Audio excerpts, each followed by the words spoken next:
मेरा नाम है जी महावीर सहारण। टिब्बी गांव है मेरा, संगरिया के पास, राजस्थान में। कौन सा जिला? जिला हनुमानगढ़ है, जहां रतनपुरा मोर्चा हमने लगा रखा है।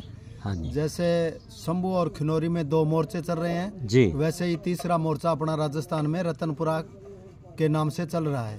तो ये कौन सा संगठन है आपका? संगठन हमारे कई हैं जी, वहाँ अलग अलग संगठन हैं। हाँ जी। बाकी हम जो गैर राजनीतिक संयुक्त किसान मोर्चा के साथ जुड़े हुए संगठन हैं, भारतीय किसान यूनियन गैर राजनीतिक। हाँ गैर राजनीतिक, डल्लेवाल के साथ। हाँ डल्लेवाल जी के साथ है। हाँ। उनके साथ जुड़े हुए संगठन है। और कौन कौन से संगठन है वहाँ? वहाँ कई संगठन है जी। किसी 2-3 का नाम? हाँ BKU एकती राजस्थान है एक, जिसका नाम राजू है। हाँ नहीं वो अलग है, वो अपने से अलग है। वो वैसे तो वहाँ प्रेजेंट है, हाँ। हाजिर है, उसका GKS के नाम से है, खेती बचाओ किसान बचाओ मोर्चा के नाम से है। हाँ। अपने और भी कई संगठन है वहाँ बैठे हैं। तो हम खेती बचाओ किसान बचाओ मोर्चा की तरफ से वहाँ ये मोर्चा लगाए हुए हैं। अच्छा। इसमें काफी संगठन है अपना सहयोग दे रहे हैं। कौन से प्रोमिनेंट फिगर हैं वहाँ किसान आगू? कौन कौन से मेन है वहाँ? मेन तो उसमें इंद्रजीत पन्नीवाला है, मैं महावीर सारण हूँ, एक महंगा सिंह है, मनदीप सिंह है, मान एक अपने बाबू सिंह मोरजंडा है। तो ऐसे। तो कितने समय से आप बैठे हुए हैं वहाँ? वहाँ हमने लगाया है जी 11 मार्च से।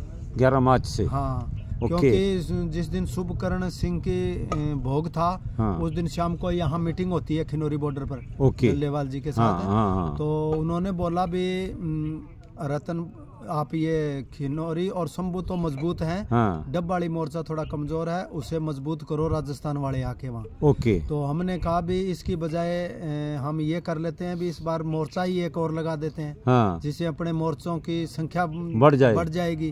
और राजस्थान सरकार को ये लगेगा भी देखो MSP गारंटी कानून राजस्थान को भी चाहिए, केंद्र सरकार को भी ये लगेगा, अच्छा संदेश जाएगा। तो डल्लेवाल जी ने कहा ये तो बहुत बढ़िया बात है, अगर ऐसा कर सकते हो तो करो।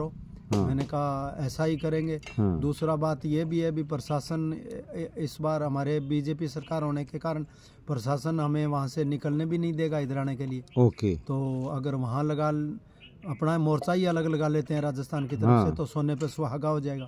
तो उस बात के लिए डल्लेवाल जी ने सहमति दे दी। ठीक। तो 7 मार्च से हम वहाँ यहाँ से गए हैं खिनौरी से, और 11 मार्च से वहाँ। अच्छा, पहले आप यहाँ से?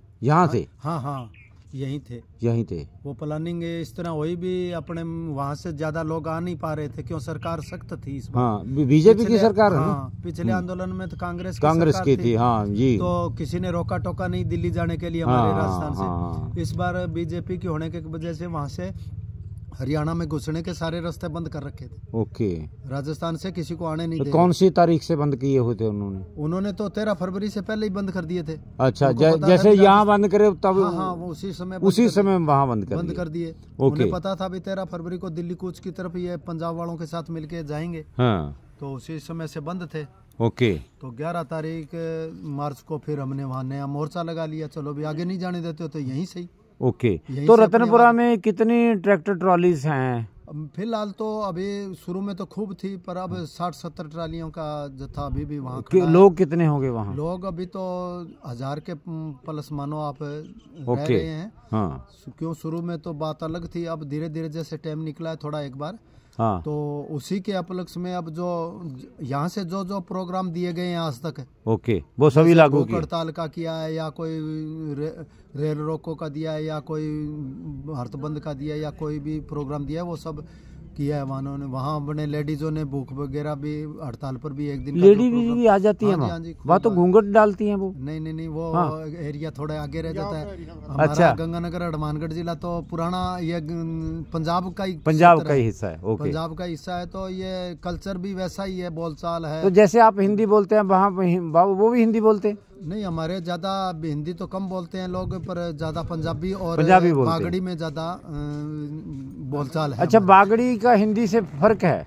हाँ, बागड़ी का थोड़ा फर्क है, बागड़ी और हिंदी में फर्क है। जैसे पंजाबी और हिंदी में फर्क है वैसे ही फर्क है। नहीं, उसकी लिपि तो देवनागरी होगी? लिखी देवनागरी में जाती है? हाँ जी, हाँ जी। अच्छा, बोलने में फर्क है? बोलने में फर्क है। तो बात ये है, अभी जो भी प्रोग्राम दिए गए वो सब वहाँ किए गए हैं। अब जो तीनों मोर्चों पर एक प्रोग्राम दिया गया है, अभी 11, 12 और 13 को महापंचायत करने का प्रोग्राम दिया गया है। 11 को रतनपुरा राजस्थान में होगा महापंचायत, 12 को खिनौरी में और 13 को शंभू बॉर्डर पर होगी। और 14 तारीख को अपने सरकार के साथ पहले वार्ता शुरू होने जा रही होगी। तो इन महापंचायतों को रखने के 2 कारण थे। एक तो अपने 14 तारीख को जो होने जा रही है सरकार से वार्ता, उसमें थोड़ा सा अपने दबाव बढ़ेगा सरकार पर भी। देखो किसान सब इकट्ठे हैं, तो ज्यादा से ज्यादा भीड़ करनी जरूरी है। अच्छा, उसमें उस वार्ता में एक दूसरा कारण ये भी बता दूं आपको, भी 1 साल पूरा होने जा रहा है हमारे इस मोर्चे को लगे हुए। ठीक, इस वजह से भी ये महापंचायतें रखी नहीं। वहाँ जो 14 की बात हो रही है सरकार के साथ, उसमें राजस्थान में भी कोई नुमाइंदा आ रहा है? राजस्थान से कैसे जी? राजस्थान का कोई आगू भी उसमें भाग ले? उसमें प्रतिनिधि बैठेंगे। ओके, वो भी तो सभी स्टेटों के होने हैं, वो तो जो है। बाकी देखो यहाँ मीटिंग होगी, उसमें अगर कोई टीम बनाई जाती है 2 की, 4 की, 10 की, क्यों 2 फॉर्में चल रही हैं यहाँ। एक तो ये संयुक्त किसान मोर्चा गैर राजनीतिक है, और दूसरा अपने किसान मजदूर मोर्चा बंदेरजी वाला है। तो 2 फॉर्मा इसको लड़ रहे हैं, तो दोनों फॉर्मा इकट्ठे उसमें मीटिंग में तय करेंगे भी। अच्छा, इसमें वो जो एसकेएम वाले नहीं जाएंगे? एसकेएम वाले तो हमारे साथ है ही नहीं। नहीं, क्या सरकार ने उनको बुला लिया? तो वो तो उसमें बुलाएगा तो अलग से बुलाएगा, हमारे अपने साथ नहीं बुलाएगा। साथ तो अपने साथ वो है भी नहीं। अपने साथ इस आंदोलन 2 नहीं, पिछले समय में कुछ थोड़ी नजदीकी बनी थी। नहीं, नजदीकी तो वो बनी थी, तो उन्होंने कोशिश की थी भी हमें आपका सहयोग करें।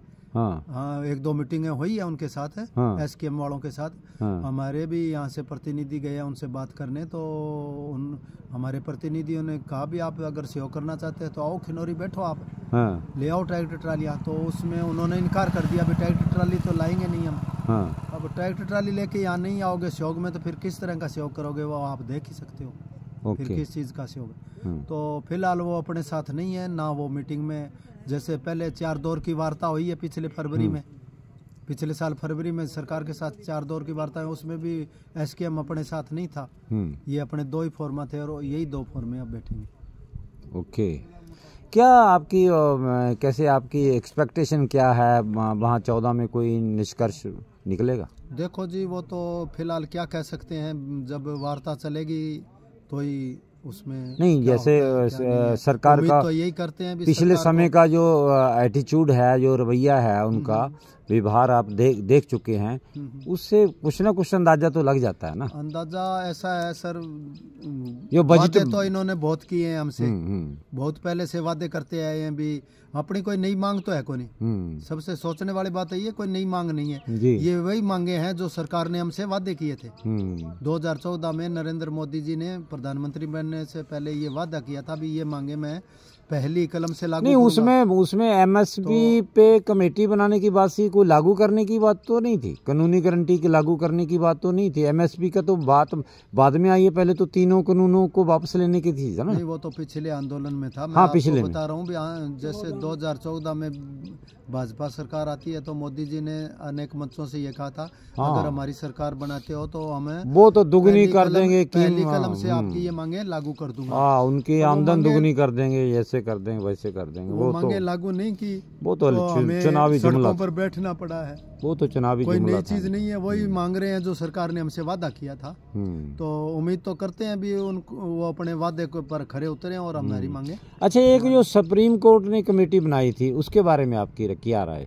नहीं, ये सब मेरे ख्याल से तो गोलमोल करने का तरीका है। कोई इसमें उन्होंने अपनी रिपोर्ट दे दी, लेकिन फिर भी उस पर कोई ऐसा नहीं। वो तो